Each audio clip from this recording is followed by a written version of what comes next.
Assalamualaikum warahmatullahi wabarakatuh.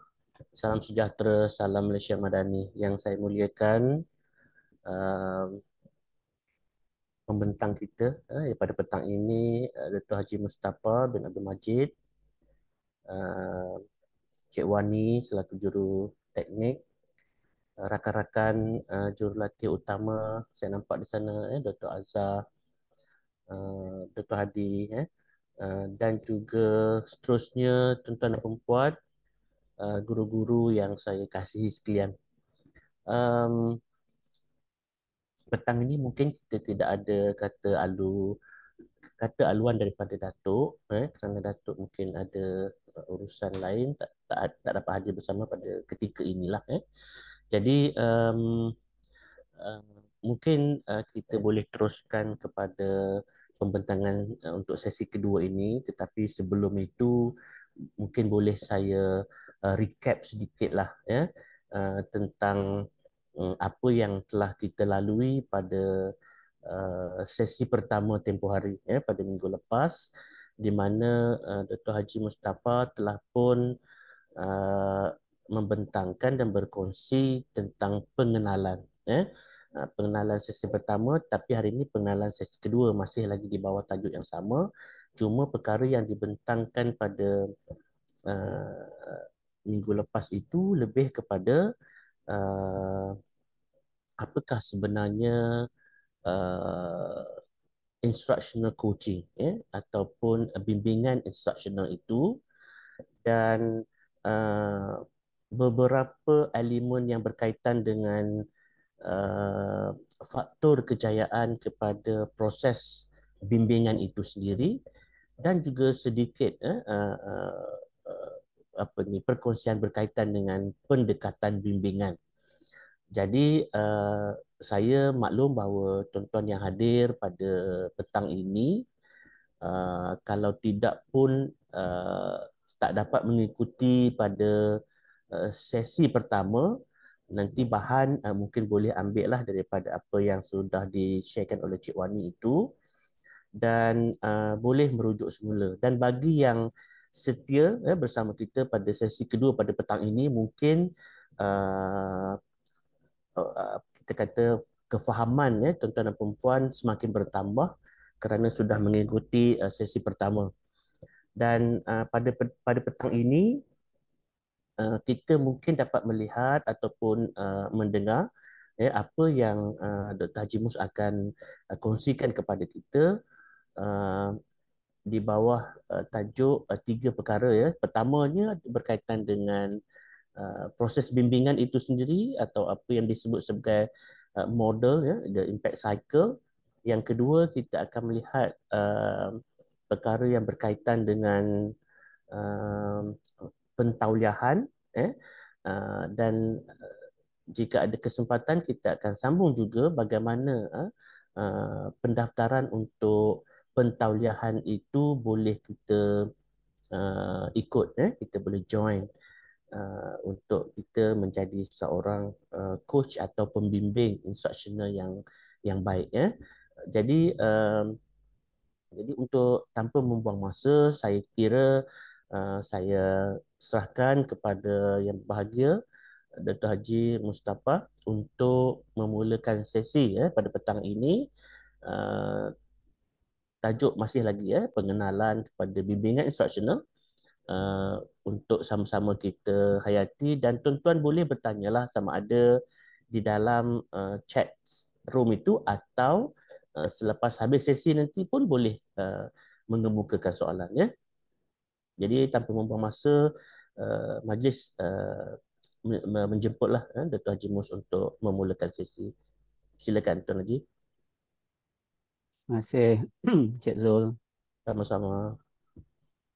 selaku moderator kita pada petang ini. Yang berbahagia Datuk Dr. Amin Senin selaku pengasas pengurusi CDL, rakan-rakan trainer saya tengok ada Dr. Nur Azhar, Dr. Hadi, dan semua rakan-rakan guru, rakan-rakan pendidik yang hadir dalam sesi pada petang ini. Alhamdulillah, kita bersyukur. Uh, Saya dah bagi salam ke belum? Saya bagi salam lah. Assalamualaikum warahmatullahi Tak wabarakatuh. apa, 2 kali pun tak apa ni. Kau kali yang tak apa kan? Salam ni benda yang baik. Uh, Pertamanya kita memanjatkan syukur kepada Allah kerana memberikan kita kekuatan dan juga kesempatan untuk dapat bersama pada petang ini. Dalam suasana, kalau dekat Seremban ni sedang hujan ni, hujan lebat.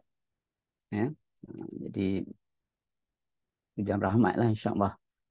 Jadi pada petang ini kami berkongsi tentang sebahagian lagi daripada program bimbingan instruksional.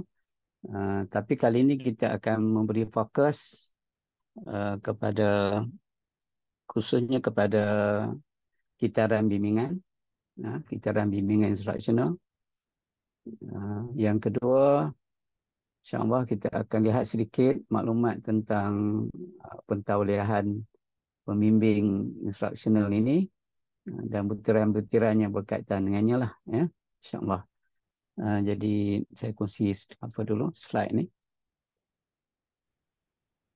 Jadi pada sebagaimana yang telah dikongsikan oleh Encik Zul tadi, pada sesi pertama minggu lepas kita telah melihat sedikit sebanyak pengenalan tentang program bimbingan instruksional ini, pendekatan dan juga faktor kejayaan, 7 faktor kejayaan dan juga prinsip perkongsian yang menjadi teras dan landasan untuk pelaksanaan program bimbingan instruksional ini.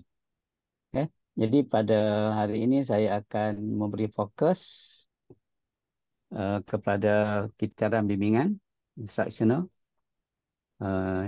yang kita adaptasikan daripada impact cycle yang diperkenalkan oleh Jim Knight pada lebih 20 tahun yang lepas, dan kita akan berbicara sedikit tentang pentauliahan dan juga bagaimana kita boleh nanti mendaftar bila tarikh-tarikh yang penting yang akan terlibat dalam program ini nanti. Okay. So ini saya ulang sedikit lagi, sikit saja daripada apa yang dinyatakan tentang peranan pembimbing instruksional, di mana fungsi pembimbing instruksional merupakan rakan kongsi ataupun learning partners, rakan pembelajaran untuk kita menyokong, membantu proses instruksional pengajaran dan pembelajaran guru di sekolah. Okay. Dan kita ada fokus, ada matlamat yang perlu dicapai, dan kita akan membantu guru bagaimanakah mencapai matlamat itu, bagaimanakah nanti boleh kita menetapkan hala tuju pembelajaran anak-anak, dan bagaimana kita dapat meningkatkan pencapaian penguasaan anak-anak dalam bidang dalam pembelajaran mereka nanti. Dan sebagaimana yang kita lihat nanti ialah peranan pembimbing instruksional ni akan berganding bahu lah. Bila kita kata berganding bahu ni, maksudnya kita menganggap guru yang kita bimbing itu sebagai rakan. Tidak ada lebih, tidak ada kurang antara kita dengan guru yang kita bimbing. Dan nanti kalau tuan-tuan dan puan-puan masih ingat lagi, pada minggu lepas saya kongsikan tentang 7 faktor kejayaan bimbingan instruksional ini, ya. Faktor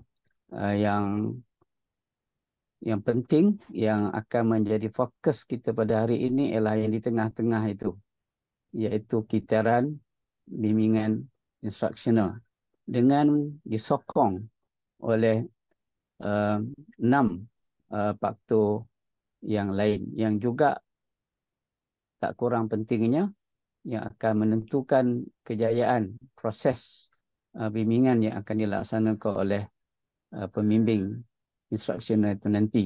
Dan di kelilingnya itu adalah merupakan prinsip perkongsian yang akan menjadi amalan yang akan dihayati oleh pembimbing instruksional sepanjang mereka melaksanakan proses bimbingan itu nanti. Seperti equity, kita dah bincang minggu lepas. Maksudnya kita memberi pilihan kepada guru, kita memberi suara kepada guru, kita banyak melaksanakan refleksi pada diri kita dan kita mengajak guru juga melaksanakan proses refleksi berkenaan. Okay? Dari segi kita juga perlu ingat bahawa kita sebagai pemimpin, pemimpin adalah arti kata kita memimpin hala tuju bimbingan yang akan kita laksanakan. Dia ada dua bentuk aspek kepimpinan yang akan diberikan penekanan perincian nanti dalam sesi-sesi kita yang akan datang, iaitu memimpin diri dan juga memimpin orang lain. Itu biasalah kan kita mesti dengar, tapi dalam konteks bimbing instruksional ni apa maksud memimpin diri dan juga memimpin orang lain. Dan seterusnya ialah sokongan daripada sistem. Itu salah aja, bukan sistem sokongan, itu ialah sokongan sistem yang mana kita perlu mendapat dukungan, sokongan yang berterusan daripada pihak sekolah, pentadbir dan juga komuniti sekolah yang mana kita melaksanakan bimbingan berkenaan. Bila saya sebut komuniti itu, nanti kita akan terangkan apakah peranan bimbingan instruksional tu, walaupun kita membimbing seorang guru, tetapi nanti impak bimbingan itu akan juga dapat dimanfaatkan oleh guru dan juga oleh pemimpin sekolah yang terlibat. Dan saya juga telah memberikan sedikit gambaran tentang bagaimana seseorang pembimbing itu harus berperanan. Bagaimana seseorang pembimbing itu harus berperanan. Pertama, siapakah kita? Apa yang perlu kita kuasai? Kuasai. Perlu kita hayati. Perlu kita buat persediaan sebelum kita melangkah ke arah menjadi seorang pembimbing instruksional. Pertama, kita perlu menjadikan perkongsian, prinsip-prinsip perkongsian itu sebagai landasan asas kepada proses bimbingan yang akan kita laksanakan. Kemudian kita mesti mempunyai keupayaan, kompetensi, berkomunikasi, supaya nanti, sebab komunikasi itu satu alat yang akan banyak kita gunakan dalam bentuk perbualan antara pembimbing dengan guru yang dibimbing. Dia punya, kalau dalam konteks ini nanti bila kita sampai ke perbincangan komunikasi nanti, dia akan ada dua perkara yang penting. Pertama ialah belief. Tentang komunikasi itu mesti ada belief dia, apa yang kita percaya tentang peranan komunikasi, dan juga proses melaksanakan komunikasi. Dan yang ketiga ialah habit ataupun tabiat yang perlu kita lazimi semasa kita melaksanakan bimbingan instruksional. Dari segi kepimpinan, penggunaan data, itu kalau dari segi apakah peranan kita? Peranan kita ialah untuk melaksanakan proses bimbingan. Itu sebab tu saya highlightkan proses bimbingan itu yang akan kita bincangkan dengan lebih lanjut. Okay? Dan juga peranan data yang akan kita gunakan. Okay? Sementara kita perlu juga menyediakan satu panduan panduan instruksional, ataupun dia panggil sebagai instructional playbook. Buku panduan instruksional ni sangat penting juga Sebab bila kita melaksanakan bimbingan, kita akan kongsikan banyak uh, aspek strategi instructional yang merupakan proses yang penting dalam pelaksanaan bimbingan dan juga pelaksanaan pengajaran pembelajaran yang bermakna di dalam bilik darjah itu nanti. Sebab itu nanti kita ada elemen-elemen kejelasan guru, elemen-elemen hubungan guru dengan murid dan juga cabaran yang akan menentukan kaitan ataupun hubungan di antara murid dengan kurikulum ataupun kandungan yang ingin disampaikan oleh guru. Dan akhir sekali ialah kita mesti pandai membawa diri lah ya. Pandai membawa dirinya kita berada di sekolah. Jadi kita perlu tahu fokus kita, bidang tugas kita, peranan kita, dan pihak sekolah pun tahu apa yang kita buat, apa yang kita laksanakan dan apa yang ingin kita capai. Itu sedikit ulangan sedikit ya. Okey. Jadi pada hari ini kita akan memberi fokus kepada kitaran bimbingan instruksional ini. Dia ada 3 peringkat. Okey, 3 peringkat. Dan setiap peringkat itu nanti ada langkah-langkah yang perlu dilalui oleh pembimbing dan juga guru yang dibimbing. Okey. Cuma saya nak highlight kat sini bahawa mengulangkan semula bahawa pendekatan perkongsian ataupun partnership principle tu ada merupakan nadi.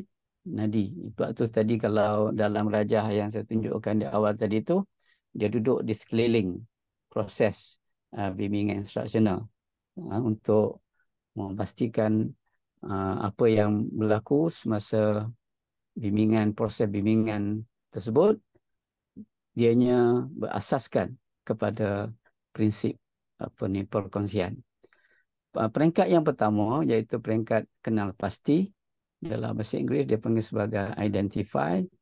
Dalam peringkat kenal pasti itu nanti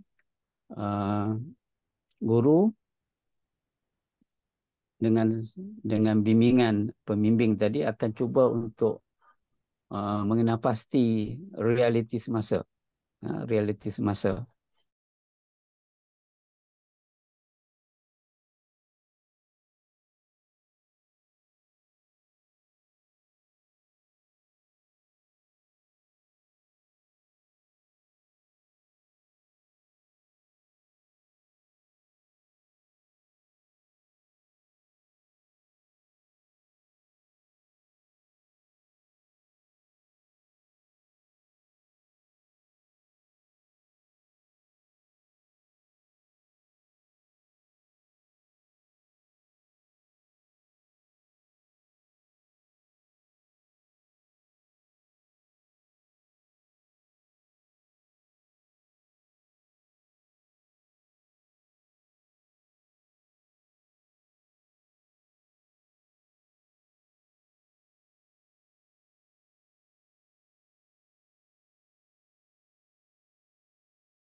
Ini dia punya apalah, langkah-langkah bagi setiap peringkat. Yang saya sebut tadi, kita mengenal pasti realiti semasa. Kemudian setelah kita kenal pasti realiti semasa tu, kita akan menetapkan matlamat. Matlamat ni akan ditetapkan bersama oleh pembimbing dan juga guru. Itu yang kita katakan pendekatan dialog.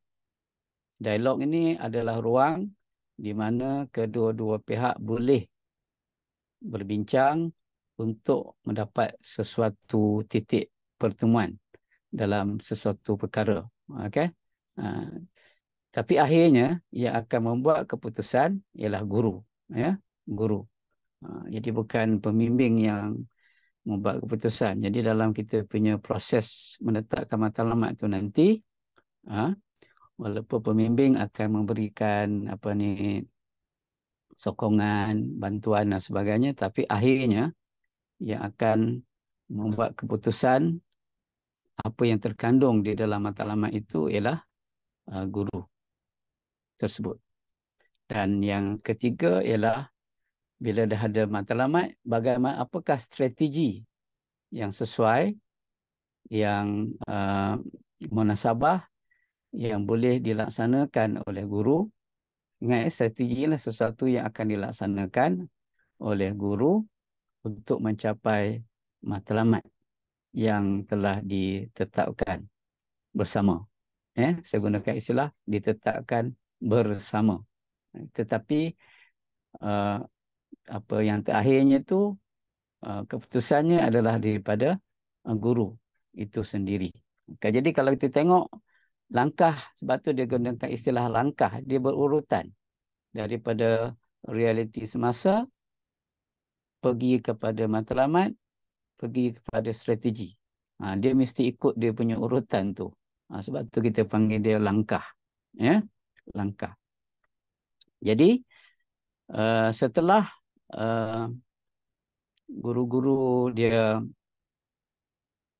nanti saya akan terangkan agak apa sikit, ada dia punya proses yang elemen-elemennya penting dalam setiap langkah itu. Tapi kita tengok secara keseluruhan dulu. Tengok secara keseluruhan, kita ada satu big idea, big picture tentang seluruh proses bimbingan yang bermakna, bimbingan untuk pembelajaran bermakna ini, bimbingan instruksional untuk kita memberi fokus kepada pembelajaran bermakna. Jadi kami cadangkan peringkat kena pasti lebih kepada peringkat perancangan, lebih kepada peringkat perancangan. Kemudian peringkat yang kedua iaitu belajar. Belajar ini kita anggap dia sebagai peringkat persediaan. Apakah persediaan yang diperlukan untuk melaksanakan strategi yang telah ditetapkan. Okey, dia ada dua langkah. Langkah pertama, guru ada kemampuan tetapi tidak untuk melaksanakan strategi tersebut. Jadi kalau guru itu ada kemampuan, dia pernah buat strategi berkenaan, nanti kita akan minta dia untuk terangkan bagaimana strategi itu ingin dilaksanakan. Cara menerangkan yang paling baik ialah melalui senarai semak. Kita minta dia keluarkan satu senarai semak untuk menunjukkan bagaimana strategi itu boleh dilaksanakan. Sebab kalau orang betul-betul tahu tentang apa yang dia nak buat, dia boleh keluarkan dia punya senarai semak lepas satu persatu. Jadi senarai semak ni adalah satu alat yang sangat penting. Ingat pada minggu lepas saya sebut seorang tokoh dalam bidang perubatan.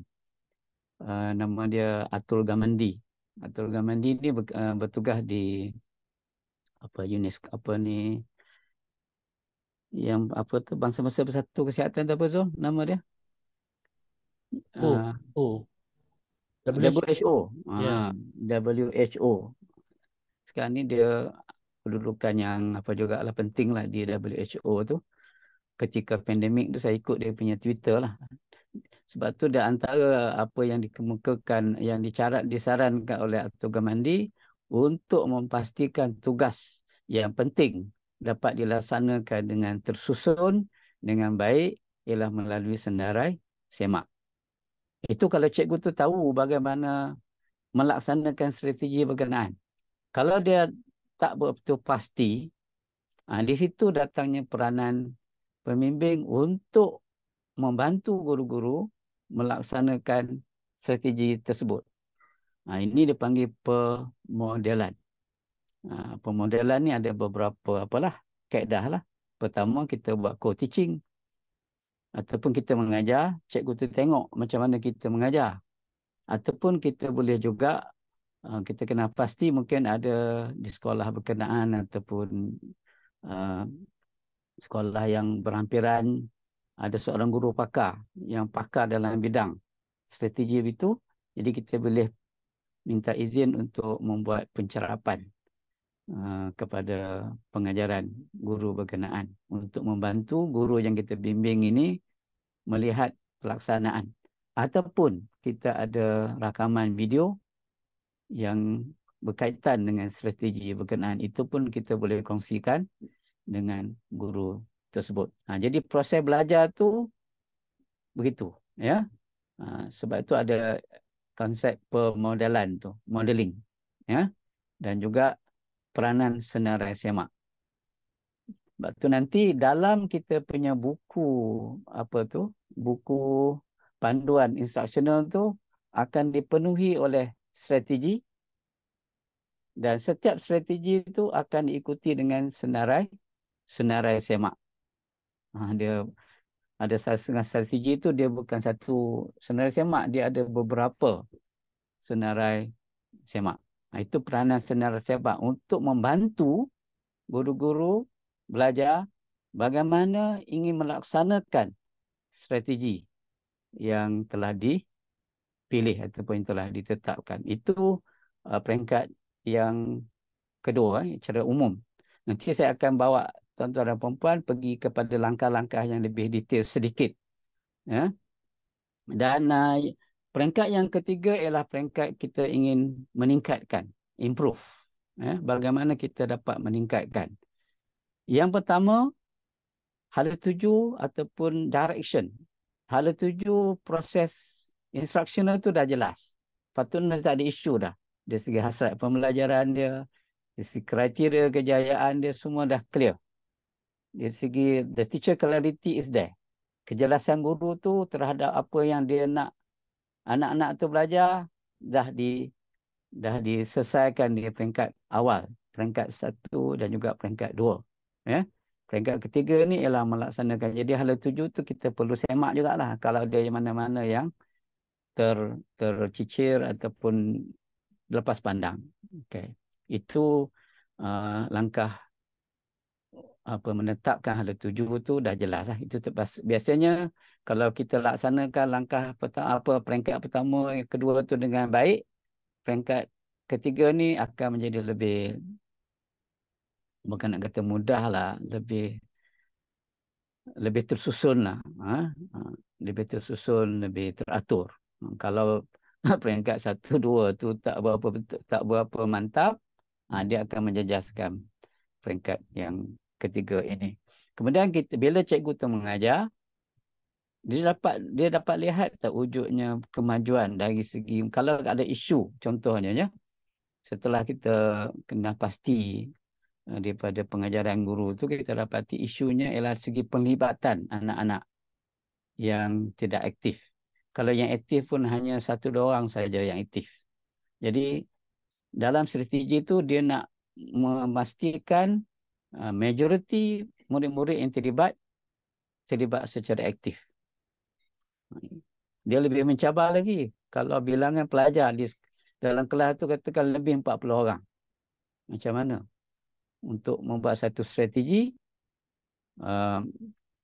pembelajaran, strategi pengajaran dan pembelajaran supaya majoriti pelajar-pelajar itu terlibat secara aktif. Nanti bila dia buat aktiviti strategi yang telah ditetapkan itu, Guru-guru akan melihat wujudnya perubahan.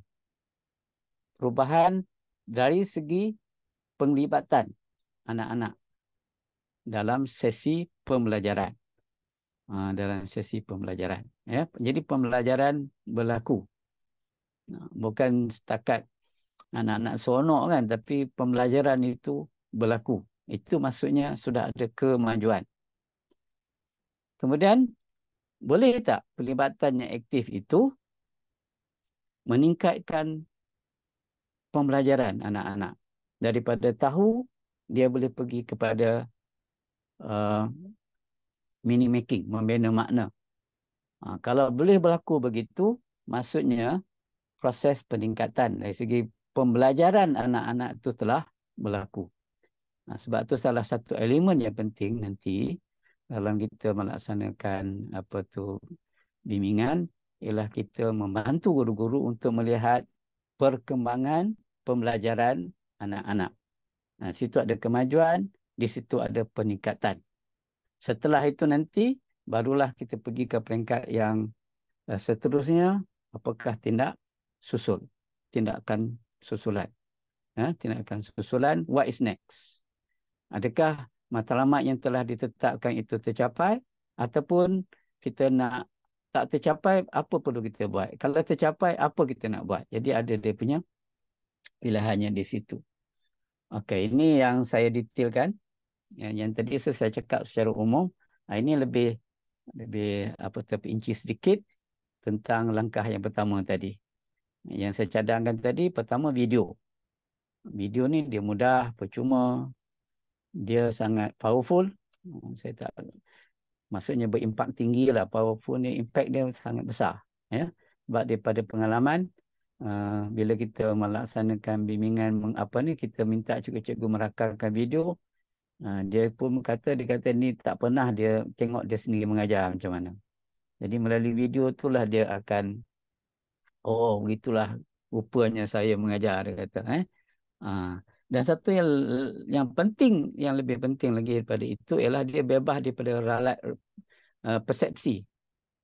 Okay? Dia tak ada, sebab benda tu nampak. Kan? Nampak dengan jelas dalam video tu. Pada momen-momen yang telah dia tetapkan itu ada perkara-perkara berkenaan. Jadi dia tidak berasas kepada persepsi. Kalau kita buat borang pencarapan tu kan, mungkin ada elemen ralat dari segi persepsi. Ini tak ada persepsi. Memang dalam video tu nampak. Dari segi pelibatan murid, dari segi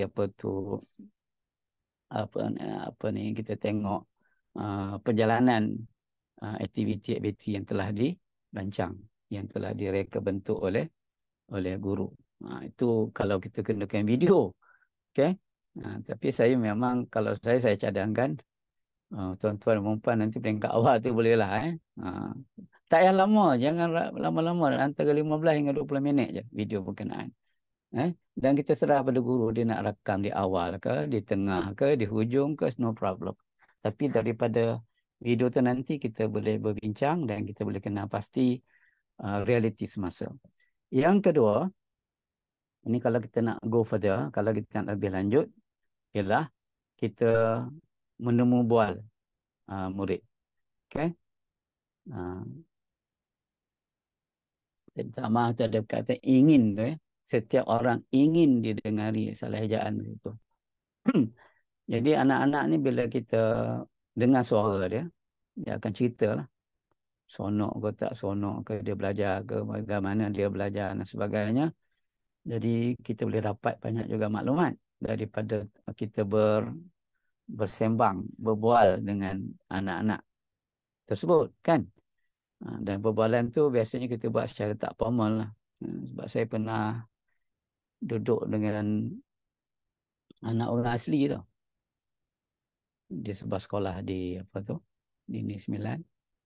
Ada projek di sekolah tu, ada anak-anak asli. Duduk dengan dia, bersembang.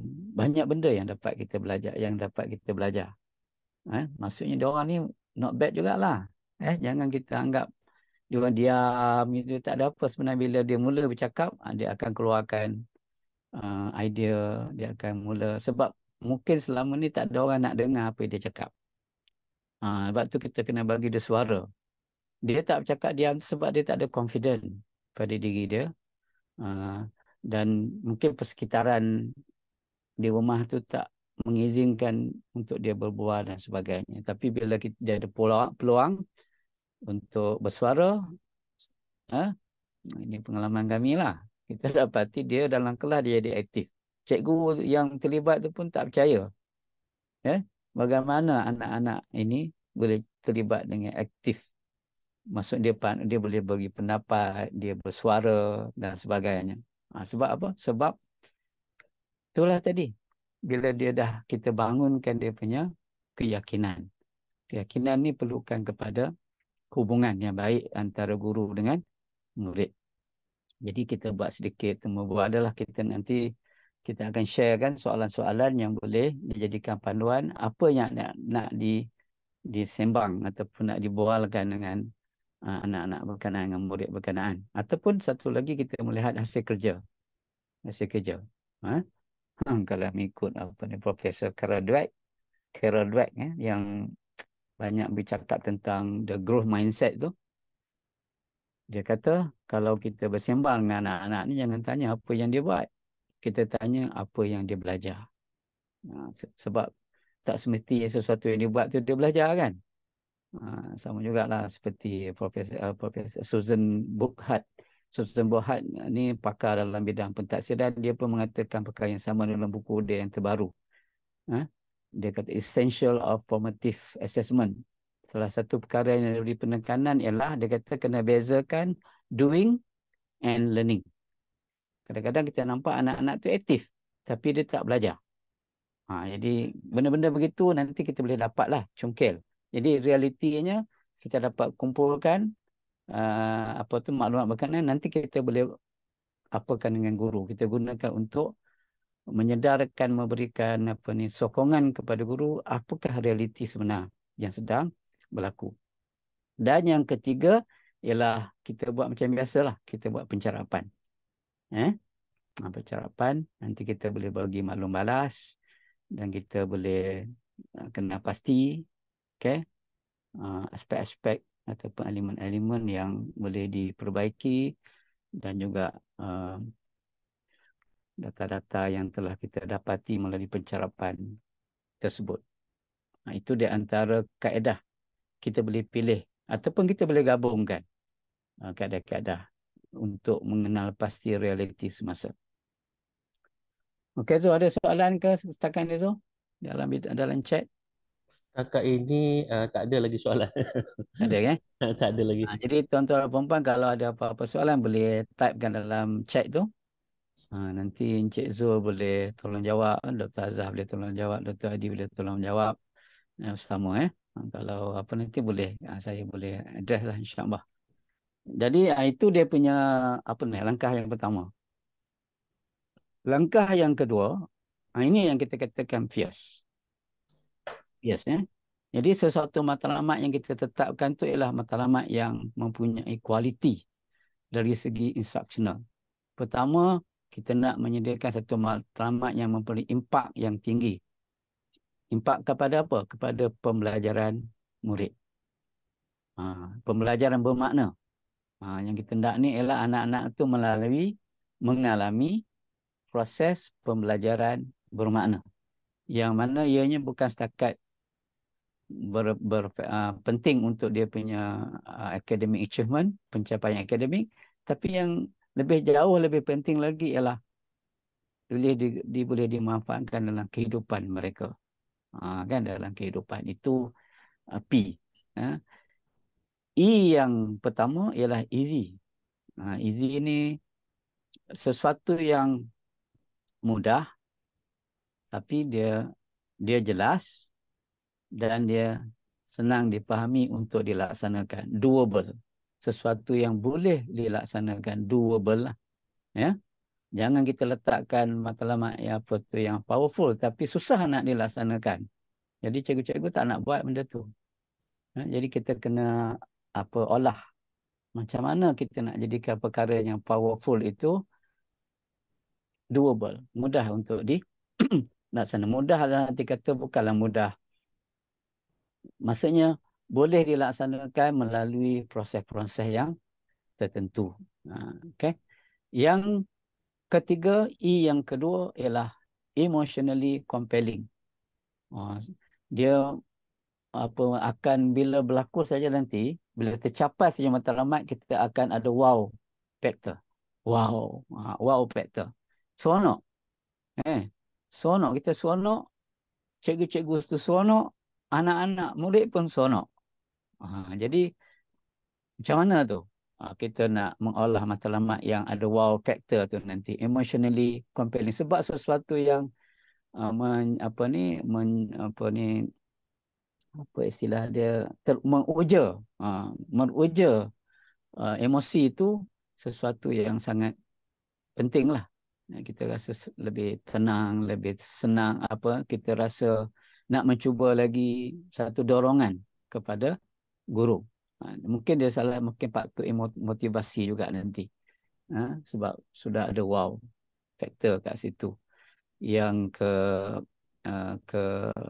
keempatnya ialah reachable. Okay. Dengan kita mengenal pasti strategi, okay, dan juga hasil pembelajaran. Dia ada dua kan yang penting dalam kita menyediakan keberhasilan. Yang pertama ialah pengetahuan yang perlu dikuasai, yang perlu diketahui oleh murid. Yang kedua ialah kemahiran yang perlu dikuasai. Kemahiran adalah apa yang anak-anak dapat lakukan. Pengetahuan tu apa yang anak-anak perlu tahu. Sementara kemahiran apa yang anak-anak dapat lakukan. What the student know and what the student can do. Itu semua ada dalam kita punya standard. Kita punya dalam standard pembelajaran itu ada dinyatakan dengan jelas dalam penyataan standard berkenaan. Dan nanti kita juga akan berikan untuk reachable tadi itu, kita akan sediakan apa yang kita namakan sebagai kriteria kejayaan. Kriteria kejayaan sebagai powerful. Jadi nanti dalam kita punya program ni, kita akan memberikan fokus dari segi kita, bagaimana kita asas-asas untuk kita merungkai apa yang ada dalam standard itu nanti. Dan yang akhir sekali itu S itu ialah student focus. Bila sebut student focus ini, kita banyak memberikan tumpuan kepada proses pembelajaran bermakna yang perlu dilalui oleh murid. Jadi bila kita proses pembelajaran itu, dia merupakan satu kontinum penerusan daripada kita panggil strategi atau pendekatan teacher centered pergi kepada student centered. Ini bukan student centered ya, student focus. Dia berbeza dengan student centered, student focus. Maksudnya kita nak fokus kepada pembelajaran bermakna yang akan dilalui oleh anak-anak berkenaan. Okey. Jadi sebab tu di situ ada perkembangan pembelajaran dan juga tingkah laku. Ya. Perkembangan tingkah laku itu penting yang kita panggil sebagai adab. Okay. So, saya saya cepatkan sikit supaya nanti kita boleh ada masa untuk untuk bincang dari segi pentaulihan itu. Langkah yang ketiga, ini masih lagi pada peringkat pertama. Tapi langkah yang ketiga tu, ini saya dah terangkan tadi. Kita ada nak mencapai matlamat PIAS. Mencapai matlamat PIAS. Bagaimana nak mencapai? Kita boleh berbincang dengan guru dalam kita menentukan ataupun dalam kita menetapkan strategi. Kita boleh menggunakan soalan-soalan. Soalan yang untuk melihat sama ada guru menguasai ataupun tidak strategi yang dipilih, yang akan dipilih. Mungkin kita ada beberapa strategi peringkat awal, ada 5 strategi ke, 6 strategi ke peringkat awal. Jadi kita akan cuba lihat strategi mana yang paling tepat untuk mencapai matlamat yang telah ditetapkan. Tapi yang lebih powerful lagi nanti ialah dia panggil identifying question, soalan mengenal pasti. Setakat ni bila kita laksanakan bimbingan, soalan ini sangat membantu, memberikan gambaran kepada guru, gambaran kepada guru. Ini di awal kita membincang daripada video pengajaran tadi lah. Ini di antara soalan-soalan yang boleh kita kemukakan. Kita minta dia buat rating ataupun penarafan untuk pengajaran dia daripada skala 1 hingga 10. Cikgunya pengajaran tadi agak-agak berapa? Biar dia yang tetapkan. Dia kata, saya fikir dapat 6 je lah. Dia kata kan. Kita tanya, kenapa 6? Kan? Kenapa cikgu kata cikgu 6? Apa yang cikgu rasa yang tak ada boleh apa tu? Apa yang perlu kita buat untuk kita dapat kepada skala 10 ataupun 9 dan sebagainya. Jadi dia akan berlaku banyak akan ada perbincangan dan sebagainya. Okey, nanti tuan-tuan dan puan akan didedahkan dengan lebih detail perkara ini. Tapi itulah dia beberapa proses yang akan dilalui dalam langkah yang ketiga ini untuk menetapkan strategi. Strategi. Baik. Ini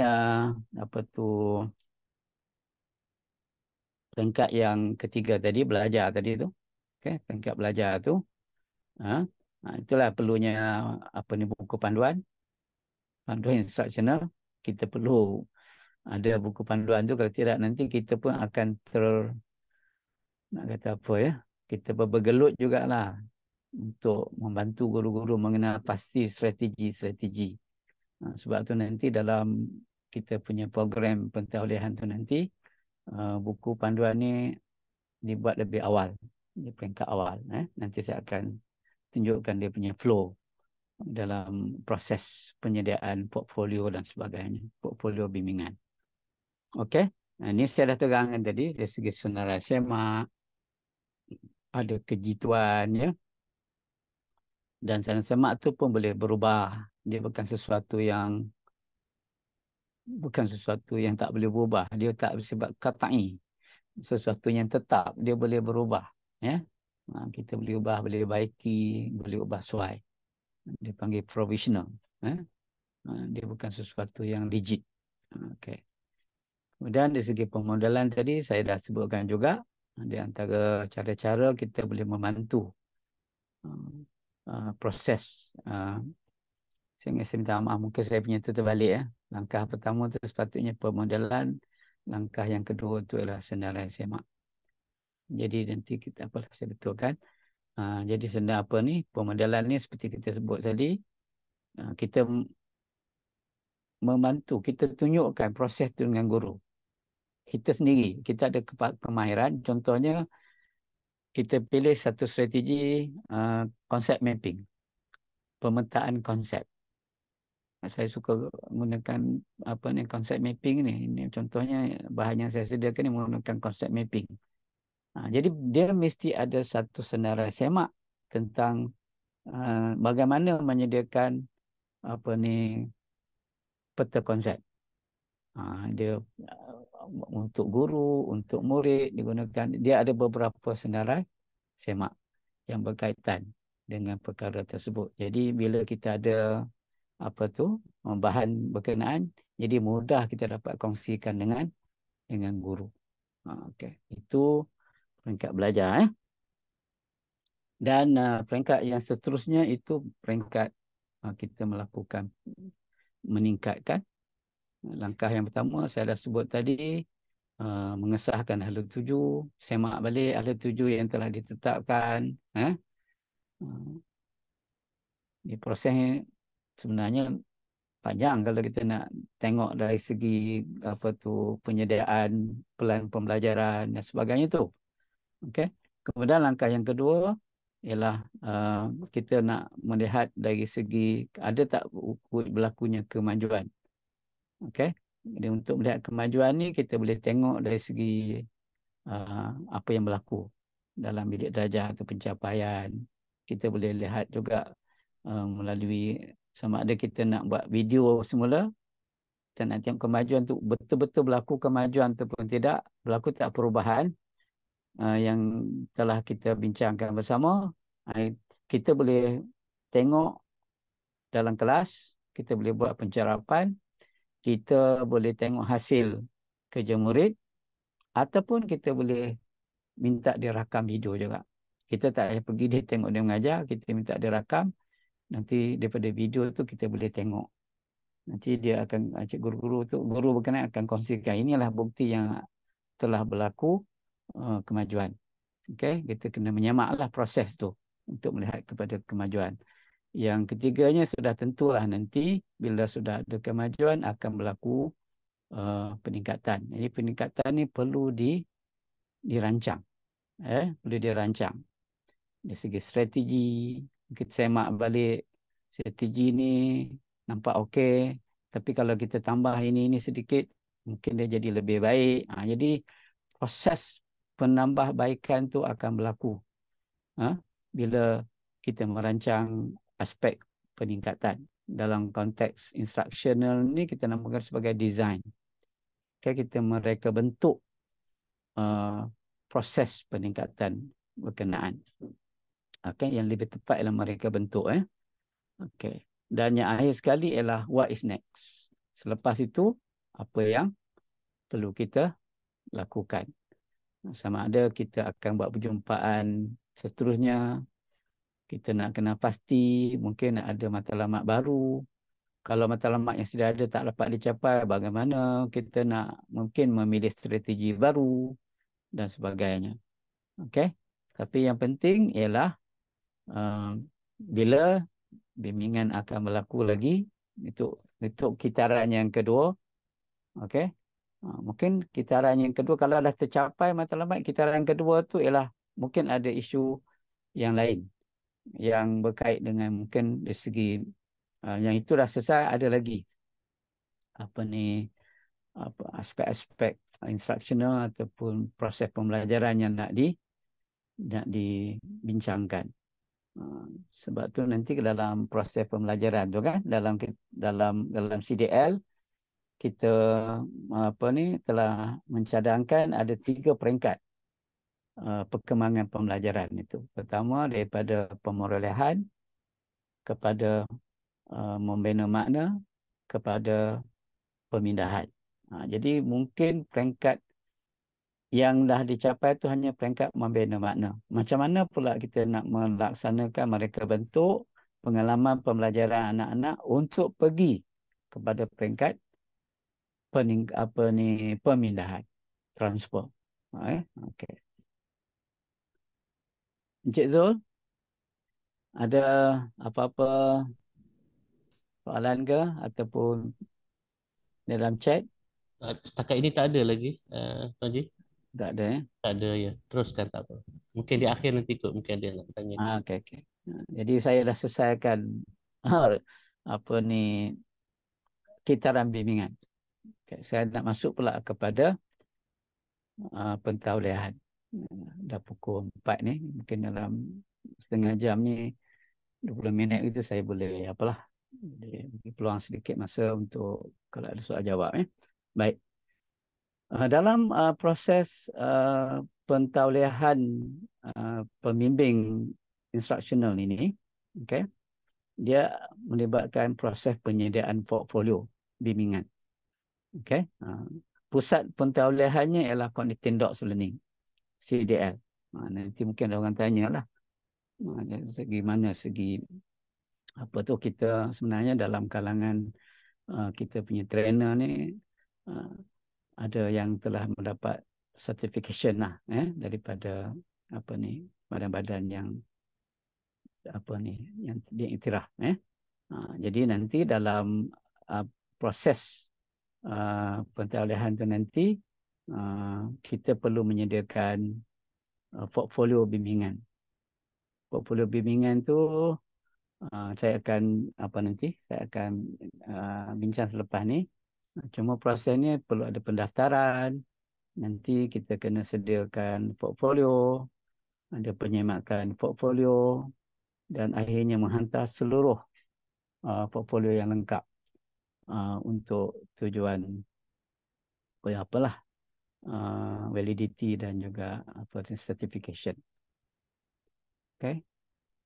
Ini dia punya cadangan untuk kohort yang pertama bermula pada tahun depan. InsyaAllah. Kita cadangkan pendaftaran tu pertengahan Disember.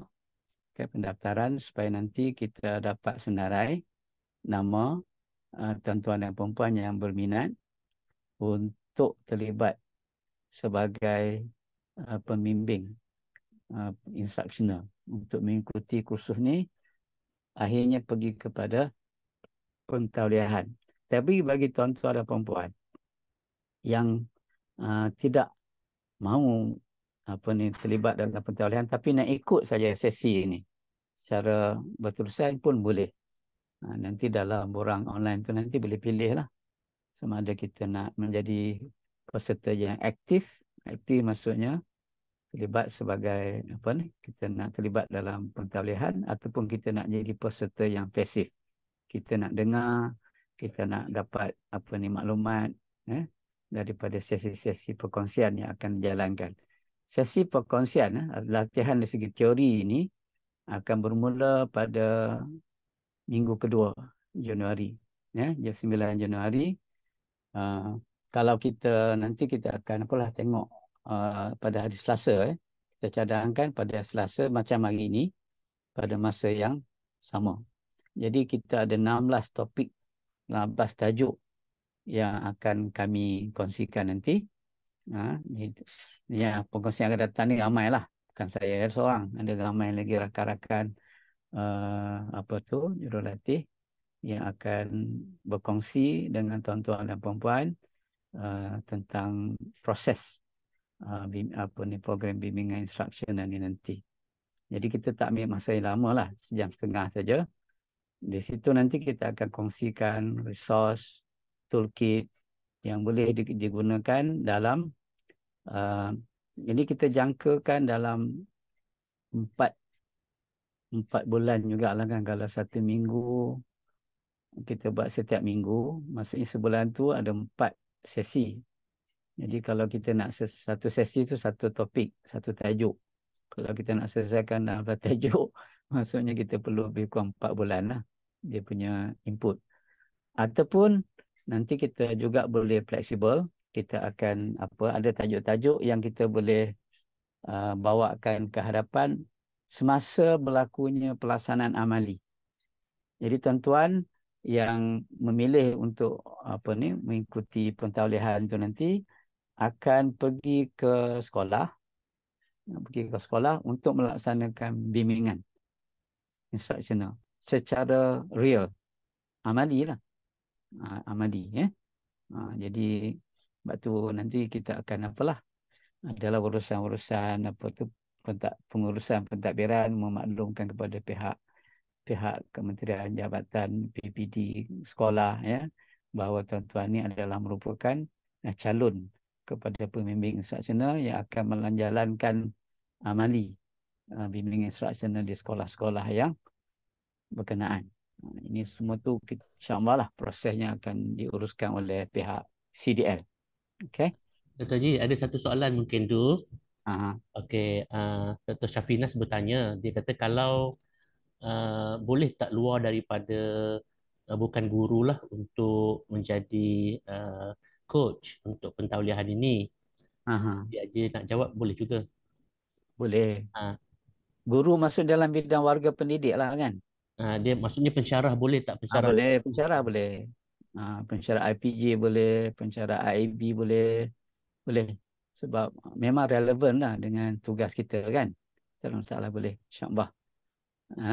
Cuma itulah nanti kita akan uruskan lah dari segi aspek pentadbiran dan juga pengurusan meletakkan tuan-puan di sekolah. Jadi kita akan membuat kolaborasi dengan pihak kementerian JPN dan juga PPD dan juga sekolah. InsyaAllah. Jadi kita yakinlah kita dapat laksanakan proses itu dengan licin dan teratur. Jadi mungkin kemudian dalam sesi amali itu, di situlah proses membina portfolio itu telah akan bermula. Nanti saya tunjukkan dia punya entry point dalam penyediaan portfolio berkenaan. Dan dalam masa itu juga, dalam masa tuan-tuan dan puan-puan berada di sekolah melaksanakan amali, kita juga akan adakan sesi-sesi perkongsian seperti ini 2 kali sebulan. Tak sekerap sebelum ni lah. Jadi di situ, dalam sesi itu nanti tuan-tuan dan puan-puan boleh mengemukakan cadang apa, boleh bertanya ke, minta pencerahan ke, ada isu-isu yang berlaku semasa amali bimbingan tu. Jadi insyaAllah. Jadi mungkin juga kita juga merancang juga sesi-sesi bersemuka. Sama ada pada peringkat latihan teori dan juga semasa melaksanakan amali. Kita akan cuba kenal pasti sesi-sesi bersemuka kita boleh jumpa dengan tuan-tuan dan puan-puan, mungkin mengikut Zoom ke dan sebagainya. Kalau bersemuka ni lebih mungkin lebih banyak perkara yang dapat kita bincangkan dan boleh kita minta pencerahan dan sebagainya. Jadi semasa amali pun ada sesi sokongan dilaksanakan oleh trainer. Dia tak berhenti, ya. Jadi nanti kita akan kena pastilah siapa dia punya calon pembimbing instruksional, siapa dia punya trainer, kan? Jadi nanti kita boleh susunkan. Tak semestinya kita fleksibel lah, ya. Kalau kita bekerja sebagai satu pasukan. Jadi tak ada isu orang ni tak boleh tanya dengan ni, tak boleh tanya, tak ada. Kita saling sokong menyokong, bantu membantu antara satu sama lain, ya. Jadi kalau ditanya berapa lama tempoh program pentaulihan ni, dia dalam tempoh 2 tahun. 2 tahun. Maksud lengkap dengan portfolio. Jadi saya terangkan kenapa dia jadi 2 tahun itu. Sebab untuk menyediakan portfolio itu, dia perlukan kepada proses bimbingan.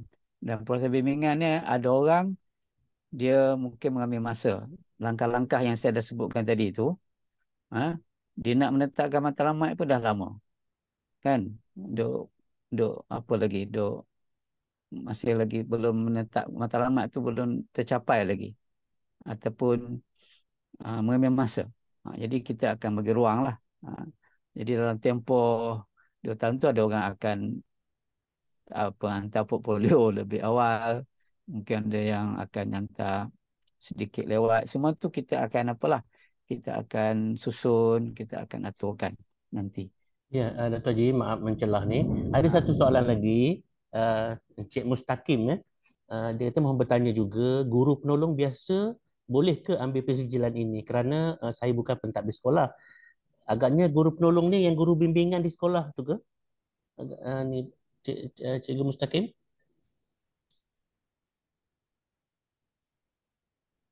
Dia tak jawab. Cik Mustaqim tak jawab. Guru biasa, bukan guru penolong, ya. Guru biasa. Boleh, memang boleh lah. Kan, Haji, kan? Boleh lah. Guru biasa lagi bagus. Ya, ya, ya, ya. Guru biasa yang muda, saya tu sangat galakkan cikgu-cikgu yang bertenaga ni, yang muda-muda ni untuk terlibat jadi pembimbing. Ya, betul. Lagi sebenarnya it's good for you. But benda ni bila kita bantu orang, insya-Allah kita akan jadi lebih baik. Jadi, itu prinsip dia mudah saja. Orang yang banyak membantu orang lain sebenarnya dia akan jadi lebih baik. Ya. Jadi kalau kita niat begitu, dan saya ingat guru-guru muda ni kita kena kita galakkan. Dan nanti kalau boleh dalam satu daerah tu janganlah seorang kita aja, kita ada beberapa orang, ada grup kita. Bila tuan-tuan dan puan bergerak dalam kumpulan, dalam grup ni, Dia senang nanti kita datang jumpa dengan grup tuan-tuan dan puan untuk buat sesi bersemuka. Contohnya begitulah. Ya. Jadi nanti cikgu-cikgu yang ada dalam sesi ini boleh apalah kempen ke, boleh bincang dengan kawan-kawan untuk terlibat. Eh? Ah, Ada ah, satu lagi, Ji. ya, Ada hak umur untuk menyertai. tak ada. Saya ni dah pencen lah. Saya pun dah pencen. Cik Zul dah pencen. Jadi kami, sebab tu kami nak share apa yang telah kita lalui kan. Jadi dengan guru-guru muda kita ni, yang penuh tenaga ni kan. Jadi tak ada had umur. Kalau ada orang yang dah bersara dia nak jadi pembimbing pun boleh. Okay.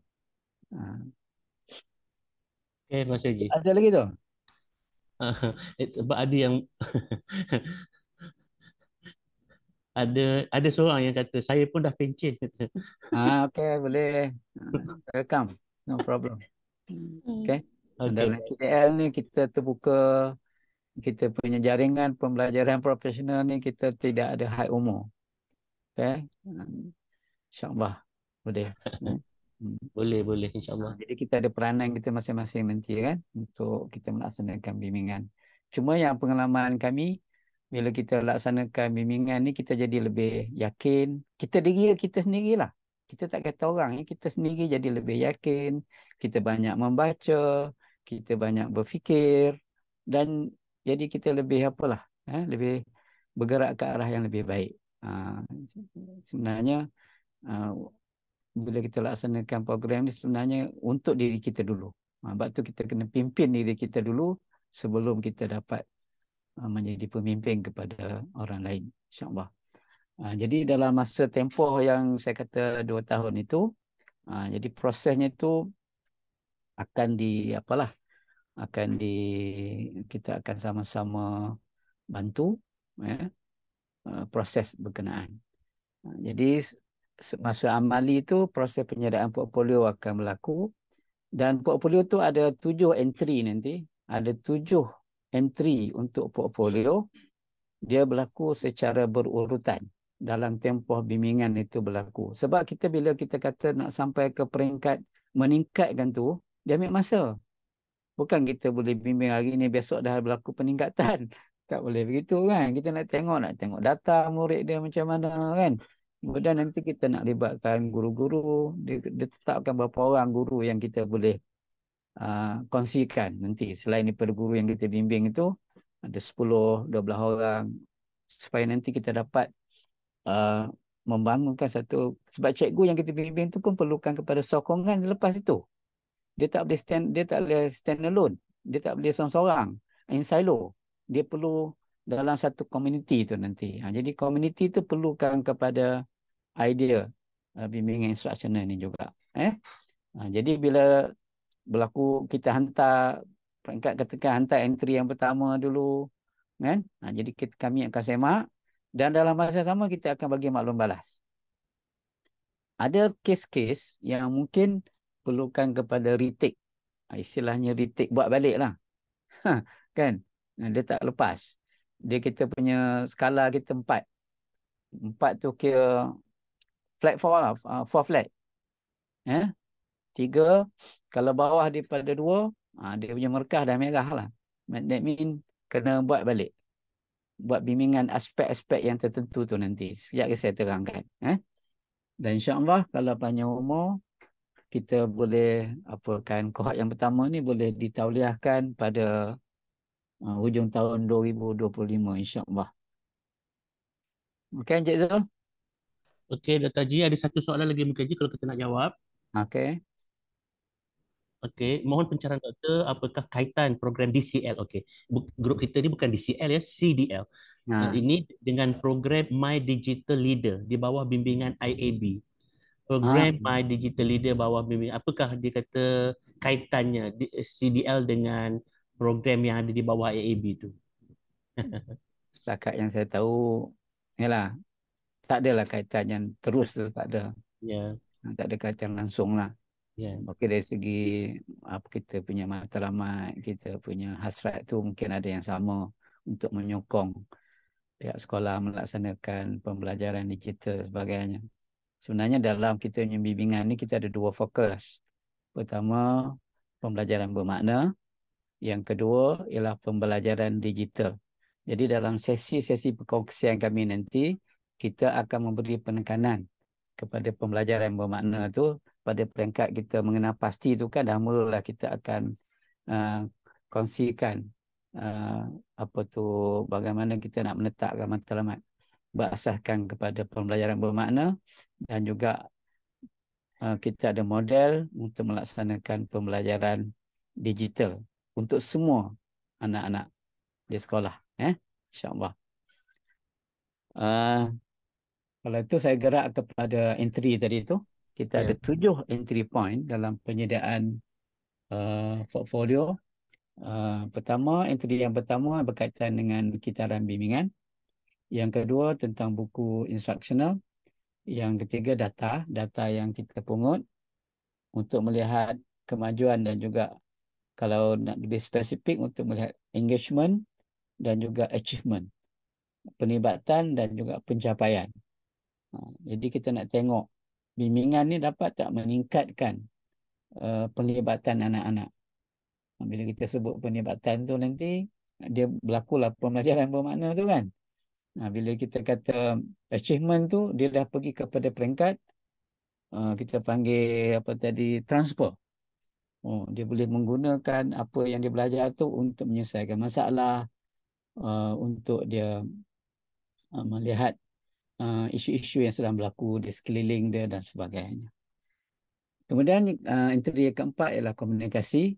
Yang kelima ada kaitan dengan andragogi dan juga perubahan sebab bukan mudah kita nak membimbing guru-guru untuk melakukan perubahan. Jadi kita kena tahu juga selek belok orang dewasa ni macam mana kan. Jangan pula kita anggap dia macam budak sekolah. Tak boleh. Orang dewasa ni ada dia punya andragogi dia. Dia ada belief. Kan? Kita ada belief, dia ada amalan dia dan sebagainya. Itu semua kita kena ambil kira. Okay? Dia punya theory of action tu nanti. Kemudian dari segi leadership dan juga entry yang terakhir ialah dapat tak kita buktikan bahawa kita mendapat sokongan sistem. Okey, cuba kita tengok. Nanti dia ada 2 bentuk dokumentasi. Satu dalam bentuk video, satu lagi dalam bentuk tulisan. Tulisan dalam bentuk tulisan, report, laporan. Dalam bentuk video tu tuan-tuan dan puan-puan boleh kongsikan nanti melalui YouTube. Dan YouTube yang dikongsikan tu dalam bentuk private. Nanti kita akan bagi panduan dia bagaimana nak jadikan video yang kita upload ke dalam YouTube itu sebagai private. Hanya orang yang kita bagi perkongsian yang khusus saja boleh melihat video berkenaan. Dia tak boleh dilihat oleh orang lain kecuali oleh trainer, jurulatih. Dan jurulatih kita pun dah biasalah kita kita tahu kita takkan menyebar bahan-bahan berkenaan untuk tujuan-tujuan yang lain. Kita hanya kongsikan dengan antara guru dengan antara pembimbing dengan trainer. Jadi dia tak ada isu video tu akan pergi ke diviralkan nanti. Dia ada etika dia kat situ nanti. Okey. Jadi kita kena jagalah benda tu. Sebab tu bila kita upload nanti kita kena jadikan dia sebagai private. Dan semua video-video tersebut tak boleh disunting. Tak boleh disunting. Kalau kita potong boleh. Potong tu untuk tujuan penghantaran. Panjang sangat kita ambil daripada kita tak lebih daripada 15 minit. Kita ambil bahagian 15 minit saja. Tapi tak boleh cantumkan depan dengan belakang, tak boleh. Dia seadanya gitu. Itu dia punya apalah. Dia punya syarat. Penyediaan video. Jadi kita tak nak editing tu tak ada. Jadi kita nak flow dia gitu. Baik. Dan dari segi penulisan dia punya format itulah. Font dia. 12 gunakan Roman time Roman double space. Okay. Kemudian ini adalah hantaran yang pertama, entry yang pertama yang fokusnya kepada kitaran bimbingan. Dalam kitaran bimbingan ini dia ada 8 video. Ada 8 video. Jadi pertama, matlamat peers tu perlu dinyatakan dengan jelas. Nanti bila dalam portfolio tu yang peers tu dinyatakan dengan jelas dalam bentuk apalah kita punya kita tulis report kita tu, kita tuliskan dengan jelas apakah peers, kalau bimbingan pertama, bimbingan kedua, bimbingan ketiga. Kalau kita buat begitulah, bimbingan tu beberapa cycle kan, beberapa kitaran begitu. Jadi video yang pertama itu disebutkan ialah tak lebih 10 minit, bimbingan instructional yang digunakan untuk mengenal pasti peers. Untuk peers tu saja ada satu video. Satu video. Maksudnya dalam perbualan tu, kita dengar dalam video tu, pembimbing dengan guru bercakap tentang peers. Maksudnya begitu. Jadi, rakam bahagian itu, kemudian hantarlah. Dia tak susah, dia senang saja. Nak buktikan bahawa ada elemen peers dalam kita punya bimbingan. Yang ketiga, senarai semak. Okay. Untuk strategi ini saya dah sebut tadi, senarai semak pun perlu dihantar. Nanti saya semak tu, mungkin kita ada banyak strategi. Dalam video tu dia menggunakan strategi apa. Jadi senarai semak tu perlu dihantar bersamalah dengan video berkenaan. Kemudian video yang kedua, dia semua pendek-pendek videonya. Ini tak lebih 5 minit. Paling panjang 15 kan. Ini tak lebih 5 minit.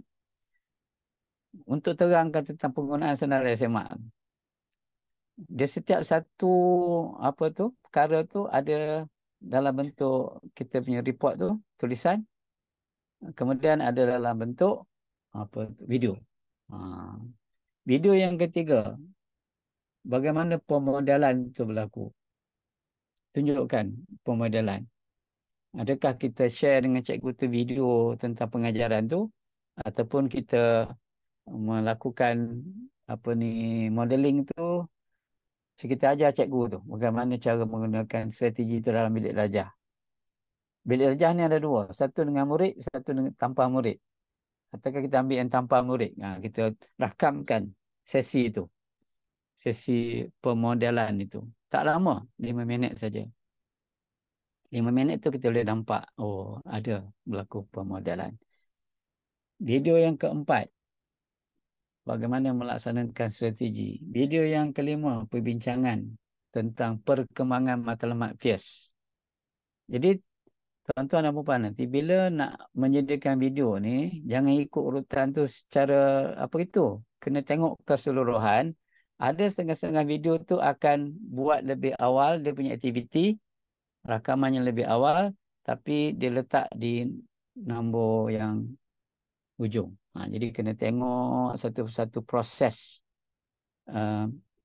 bimbingan dan juga proses untuk menghantar video-video berkenaan. Okay, video rakamnya guna telefon, tak ada masalah. Yang penting kita boleh nampak muka pembimbing, muka cikgu dan apa yang boleh dengar, apa yang berlaku dalam sesi perbualan. Itu entry yang ke pertama. Yang kedua ialah tentang buku. Buku panduan instructional nanti kita akan detailkan lagi dalam kita punya sesi nanti. Secara detail bagaimana kita nak menjadi simple saja, semua one pager. Dia gunakan satu halaman untuk strategi, satu halaman untuk menerangkan strategi itu, kemudian senarai semak. Semak ni mungkin ada beberapa halaman kan, sebab ada senarai semak yang lebih daripada satu. Dan kita ada satu yang lengkap lah. Kita ada satu lengkap. Jadi setiap satu strategi itu nanti penerangannya satu halaman. Dia punya apa tu huraiannya tu satu halaman. Senarai semua strategi satu halaman, satu halaman untuk setiap satu strategi dan juga senarai semak. Okey. Dan penyediaan buku panduan ni bukan buat individu. Kita boleh buat dalam bentuk pasukan. Kita boleh buat dalam tim. 10 orang, begitu kita buat sama-sama. Sebab ada strategi yang boleh kita kongsikan bersama. Entry yang ketiga, data. Okay. Data ini, dia nak tengok juga dari segi pencapaian matlamat PIAS tu tadi. Ada tak data yang menunjukkan bahawa matlamat PIAS itu telah dicapai. Tetapi kali ini dia melibatkan 10 orang guru yang berbeza.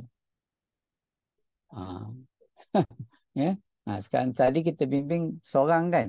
Sekarang ni kita kena share matlamat PIAS dengan 10 orang guru yang lain. Guru yang berbeza.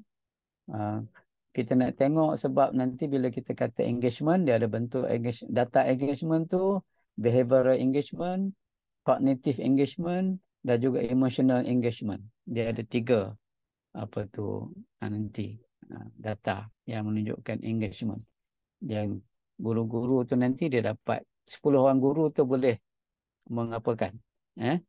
Tapi ni tak perlu video, kita perlu hantar dia punya report saja, data. Okey. Itu data lah. Dan satu lagi adalah data pencapaian. Data ni ada 2. Satu engagement, satu lagi apa ni achievement. Kemudian entry yang keempat ialah komunikasi. Komunikasi ni kita ada 2 video. Sebab kita nak dengar, boleh tak pembimbing mengaplikasikan elemen-elemen komunikasi yang kita sarankan. Maksudnya yang banyak bercakap tu bukan pembimbing, tapi guru. Guru yang dibimbing tu yang banyak bercakap. Bagaimana kita meraihkan apa tu, mungkin ada berlaku perbezaan pendapat. Jadi macam mana tuan-tuan dan puan boleh tackle perkara tersebut. Okay. Jadi video ni tak ditetapkan tempoh, tapi dia tak boleh melebihi 15 minit juga. Kalau tak ada tempoh tu maksimumnya 15 minit. Maksimumnya dia punya tempoh masa maksimumnya ialah 15 minit. Lama tu 15 minit tu. Okay, macam-macam boleh diapakan, dikongsikan. Okay, video yang ke-10 menunjukkan perbualan bimbingan oleh pembimbing dan senarai semak yang telah dilengkapkan. Berdasarkan pada senarai semak, kami akan sharekan listening and questioning effective checklist ni. Kita dah ada, kita punya toolkit. Berdasarkan pada toolkit tu nanti boleh diapakan, boleh digunakan dan gunakan dengan guru. Okay. Gunakan dengan guru yang kita bimbing supaya mereka menguasai kemahiran menyoal dan juga kemahiran mendengar. Kita nak tengok macam mana kemahiran menyoal pembimbing dan juga kemahiran mendengar pembimbing. Ada buktinya melalui video yang dikongsikan. Ini pun tak lebih daripada 15 minit. Dan penyataan refleksi, inilah bentuk tulisan refleksi. Baik. Yang kelima, ini tentang memahami orang dewasa, andragogi dan juga perubahan. Dia dalam bentuk penulisan, penyataan refleksi itu. Dan ada satu video perbualan yang menunjukkan proses bagaimana kita membantu guru-guru menggunakan borang perbincangan. Dia ada satu borang perbincangan, dia panggil looking back. Dan borang itu nanti akan digunakan untuk tujuan perubahan yang akan dilalui oleh yang berlaku dan yang akan dilalui oleh guru-guru yang dibimbing. Okay. Ini video yang ke-11. Daripada yang atas tadi itu, dia dah jadi video yang ke-11. Dan kepimpinan tak ada video. Okay. Hanya dalam bentuk kenyataan bertulis. 2 perenggan. Menerangkan kepercayaan nilai sebagai panduan Okay? Apakah kita punya kepercayaan dan nilai tentang kepimpinan, iaitu memimpin diri dan juga memimpin orang lain. Dia fokus pada dua bentuk kepimpinan itu. Okay? Dan ada huraian sedikit tentang bagaimana kita menguruskan masa. Okay? Nanti kita boleh sediakan jadual, dia kita kena tuan-tuan kena apalah, kena protestikkan jadual lengkap ya. Proses bimbingan berkenaan. Okay?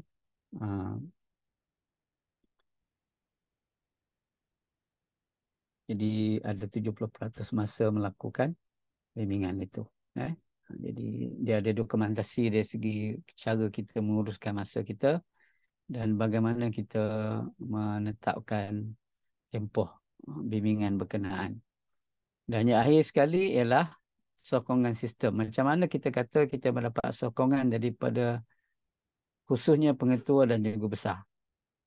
Okay? Apa yang kita boleh kongsikan nanti?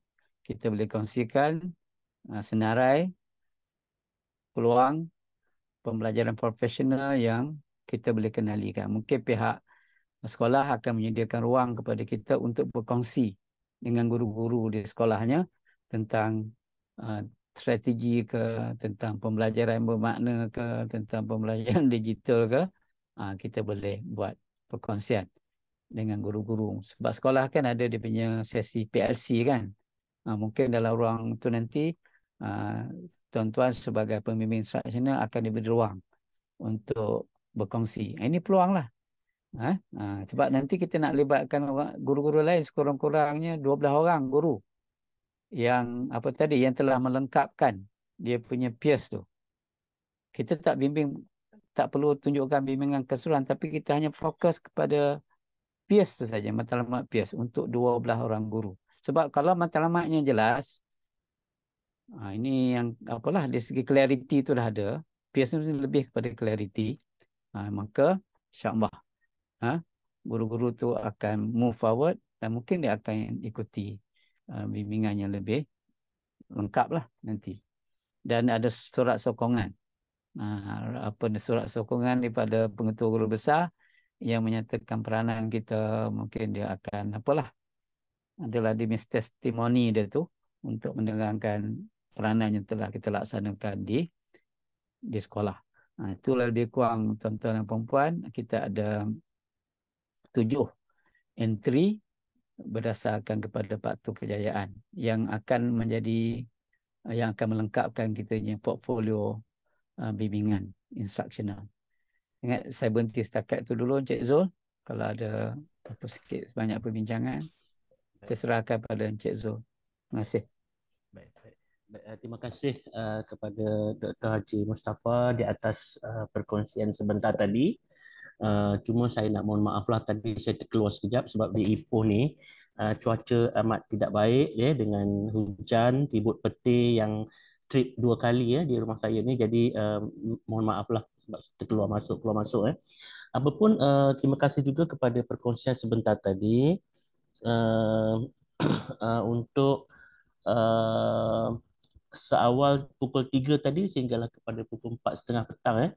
Jadi banyak perkara yang telah dikongsikan oleh Dr. Haji Mus, bermula daripada model, the impact cycle, ada 3 fasa, 3 peringkat, bagaimana kita boleh membimbing guru-guru di sekolah dan peranan kita sebagai coach dikaitkan dengan prinsip-prinsip perkongsian pada sesi 1 tempoh hari. Kemudian kita beralih pula kepada proses penyediaan portfolio ataupun kita kata untuk proses pentauliahan di mana walaupun Dr. Haji Mus memberi sepintas lalu, tetapi saya yakin tuan-tuan dan perempuan rasa teruja dan berminat untuk menyertai pentauliahan ini dan setiap satu entry, sebanyak 7 entry itu telah dikongsikan dan dikupas dengan baik. Walau bagaimanapun, untuk maklumat lanjut untuk pada masa akan datang, untuk dapat info yang lebih kita kata untuk memahami proses pentauliahan ini seawal pertengahan bulan 12 nanti kita akan buat pendaftaran itu, dan bahan-bahan itu tuan-tuan dan puan-puan boleh ikuti ya dari masa ke semasa supaya ilmu itu tidak terpinggir begitu sahaja tetapi mendapat manfaat daripadanya. Jadi seperti yang awal-awal dulu kita maklumkan bahawa kita ada dua kategori. Kalau nak ikut sahaja proses untuk mendapatkan ilmu coaching ini, satu, dan sekiranya berminat untuk jadi pembimbing instructional ataupun apa ni, instructional coaching itu ya, jadi boleh ikut untuk menjadi proses pentauliahan inilah ya. Sebab tadi yang bertanya tu nampak berminat lah tu, Dato' Haji ya, nampak yang bertanya tadi tu sangat berminat. InsyaAllah kita akan kembangkan lagi nanti ya.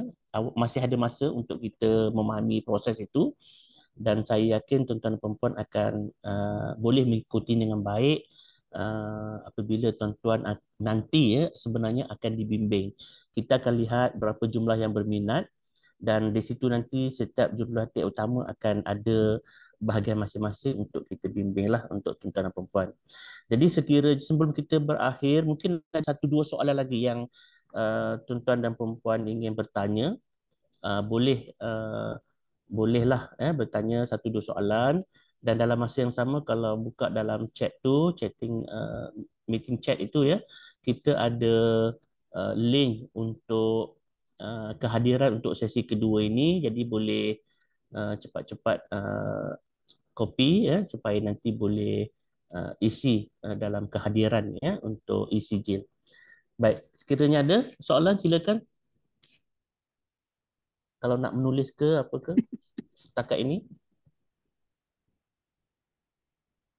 Mungkin ada banyak term-term yang pertama kali kita dengar itu kita belum hadam tapi tak apa. Kita akan apa ni dari masa ke semasa kita akan bagi ya. Adakah tugasan ini boleh direkod sebagai PLC dalam SPLK PM? Cikgu Nashar Husin. Boleh, boleh. Ya, Kita ada bukti, kita boleh share lah nanti. ya, Berapa lama cikgu buat bimbingan tu. betul.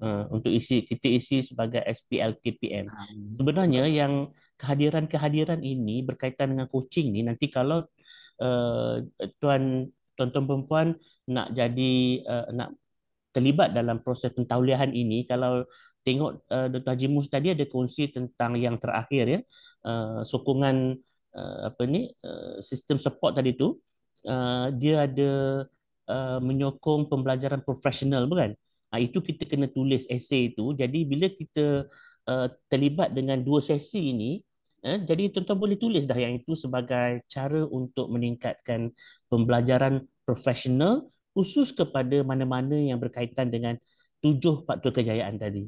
Jadi kita tak lepas peluang yang itu, dan boleh dah jadi satu apa ni bahan penulisan kita nanti untuk section ketujuh itu. Baik. Ada satu soalan lagi? dia apa tu sesi bersama kita membimbing tu pun boleh dimasukkan sekali. Ya. Bila tarikh kita membimbing daripada buku berapa ke buku berapa, itu pun boleh dimasukkan SPM, SPM. Betul. Ada lagi? Baik. Kalau tak ada, uh, nak simpan soalan itu, kalau mungkin masa dah lewat, mungkin tuan-tuan ada yang nak balik ke rumah dan sebagainya, mungkin boleh simpan soalan untuk akan datang, nanti boleh tanya lagi ya, tak ada masalah yang tu. Jadi, Kalau ada apa tu daripada, kalau ada tambahan sikit daripada Dr. Azhar ke Datuk oh ya, ya Datuk betul. pun ada tu. Oh, Datuk ada ya. Selamat Datuk datang, ada. Datuk. Kalau boleh saya bukakan, kalau Datuk ada nak bercakap sedikit tentang sesi pada petang ini, atau jurulatih utama, Dr. Azhar dan sebagainya, siapa-siapa yang kawan-kawan ya. Silakan. Assalamualaikum, dengar ya? Dengar, Datuk. Silakan. Saya tak ada, cuma terima kasih lah atas perkongsian ni. Cuma sebab kita ada masa lagi untuk menjemput guru-guru yang lain, mungkin ada yang terlibat kan. Iya, Uh, Hari ini diorang tak sempat. So rakan-rakan yang ada ini boleh sebarkan kepada rakan yang lain lah, juga kepada guru-guru yang lain. betul. Tapi bagaimanapun kita punya grup tu dia terhad juga lah. Dia tak boleh terlampau ramai kan. Ya, kita had penyertaannya. Dan kita insya Allah mungkin tahun depan ini kita akan buat 2 kohort yang berbeza lah. Kalau ramai yang berminat, kita akan buat 2 kohort yang berbeza, pengambilan yang berbeza lah. Mungkin ada kohort 1, kohort 2. Tapi dalam kohort 1 kohort itu tak boleh terlampau ramai. betul. Mungkin dalam tahap yang tertentu saja. Ya, Insya Allah yang siap. Yang itu nanti kita akan maklumkan kemudian. Oke, terima kasih. baik. Baik, terima kasih Dato' atas perkongsian dan dapat juga masuk untuk sesi kedua pada petang ini. Terima kasih sekali lagi kerana hadir. Dan jika tidak ada soalan, tuan-tuan dan puan-puan, saya bagi pihak untuk sesi kedua ini, untuk CDL pembimbing Encik instruksi. Wani nak ambil gambar ke? Boleh Boleh. on Okey. Kita buka gambar lah ya. kamera. Okay, ada lagi para peserta yang nak buka kamera. Okay, saya mula ambil gambar ya. 1, 2, 3. Sekali lagi 1, 2, 3. Okay, freestyle. 1, 2, 3. Okay, semua sudah.